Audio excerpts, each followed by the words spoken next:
Bonjour à tous et bienvenue dans On parle déco. Aujourd'hui on va repenser un appartement resté un peu dans son jus pour le rendre plus contemporain, plus déco, avec une touche de fonctionnalité évidemment. Ah oui, puis j'oubliais, on refait également toute la cuisine, bref, il y a du boulot. Pour vous situer un peu, la flèche sur le côté représente l'accès à la pièce principale. On est ici dans une pièce de vie de 24 mètres carrés qui donne sur une cuisine semi-ouverte de 7 mètres carrés. Dans cette pièce de vie, deux fonctions. Une salle à manger et un salon que la propriétaire souhaite remettre au goût du jour. Elle souhaite également refaire et refermer la cuisine sans perdre l'ouverture. Vous la sentez la verrière ou pas? Et pour comprendre les besoins et les envies de ma cliente, je lui ai proposé plusieurs univers, plusieurs ambiances afin de lui créer un style qui lui ressemble. Allez, place à la planche tendance. Évidemment, je commence par retirer le papier peint et tout repeindre en blanc. Puis, je me concentre sur les sols. Côté pièce de vie, je décide de mettre un parquet plus clair, plus contemporain et plus lumineux. Pour la cuisine, je joue le côté graphique à fond avec un carrelage dont je suis dingue, je vous en parle tout à l'heure. Et une fois n'est pas coutume, nous allons commencer par la cuisine. Bon, je vais retirer le mur là juste devant pour qu'on y voit plus clair, je le remets après, promis. Je commence par l'électroménager le plus encombrant et souvent le plus disgracieux, j'ai nommé le frigidaire. J'ai décidé de le mettre dans le renfoncement qui sera de toute façon caché par la cloison. J'optimise l'espace au-dessus pour y glisser un rangement mural. Pour le reste, j'opte pour une cuisine bicolore et bimatière. Une partie gris anthracite concernant surtout les parties basses et les colonnes techniques afin de fondre l'électroménager et de le faire visuellement disparaître. Pour la partie haute et le plan de travail, j'opte pour du bois pour plus de chaleur. La lumière est très importante dans une cuisine. Alors évidemment, il y aura des LED sous les meubles hauts pour éclairer le plan de travail. Quant à la lumière zénitale, je choisis 3 suspensions déco. J'ajoute une crédence effet Zélige, parfaite pour réfléchir la lumière.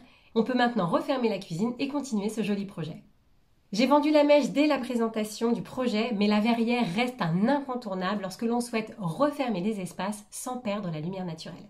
Ici, on est sur une verrière avec un dessin un peu déstructuré qui change des verrières traditionnelles. On est donc sur du sur-mesure. J'ai également opté pour une porte coulissante pour ne pas perdre d'espace avec le débattement de la porte.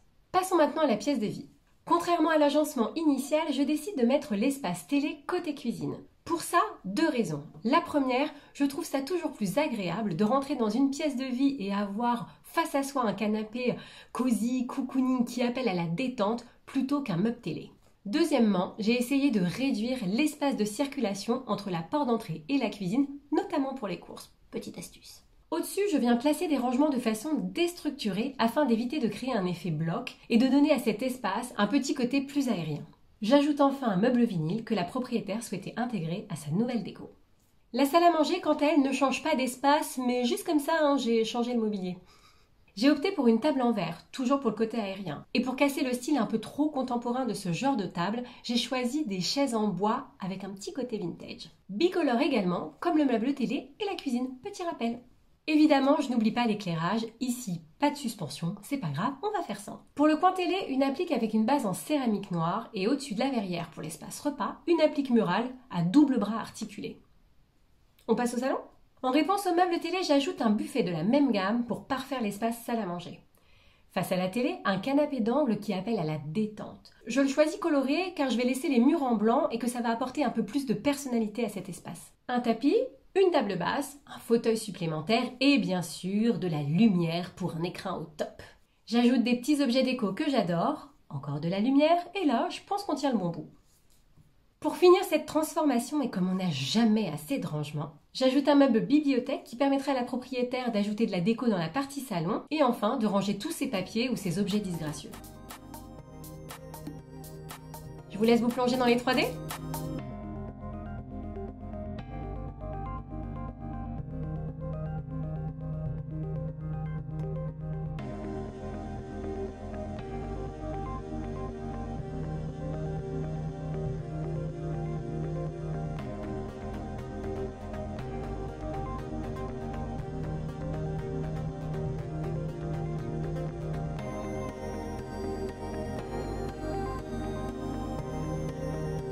Et maintenant, place au shopping, évidemment.